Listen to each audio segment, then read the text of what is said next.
สบายดีวันนี้พวกเราจะมาแนะนำวิธีการสร้างไอคอนเนาะของระบบ Unique Post ไว้ที่หน้าจอของโทรศัพท์ตัวนี้เนาะให้เราค้นหาแอปที่ชื่อว่า Safari เนาะตัวนี้เป็นรูปเข็มทิศตัวสีฟ้าๆตัวนี้เนาะจิ้มเข้าไปเลยหลังจากนั้นเนาะเราพิมพ์ใส่ว่า post.uniqueoncloud.com เนาะ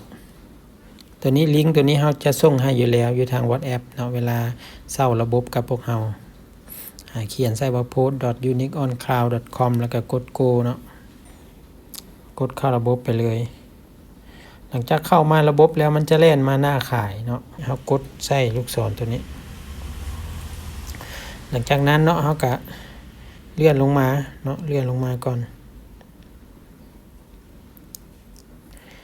จะเห็นคำว่า add to home screen ตัวนี้เนาะภาษาไทยก็อาจจะเป็นอีกแบบหนึ่งเนาะแต่ว่าคิดว่ามันน่าจะมีไอคอนคล้ายๆกันนี่เรากดไปเลยตัวนี้เราก็ตั้งชื่อเองเนาะเราอยากใส่จังไดหลังจากนั้นเนาะเรากด add เวลากลับมาหน้าจอเนาะมันก็จะเห็นคำว่า unique post ตัวนี้เนาะหรือว่าซอกเบิ่งก็ได้เลื่อนซอกเบิ่งหาเห็นคำว่า unique post หลังจากนั้นเราก็มีแต่แตะเข้าเลยเนาะมันก็จะเล่นเข้ามาในระบบให้ก็จะมีรายงานต่างๆเบิ่งได้คือกันเนาะตัวนี้สำหรับวิธีก็มีประมาณนี้เนาะถ้าได้ติดปัญหาตัวใดก็ส่งหาพวกเราได้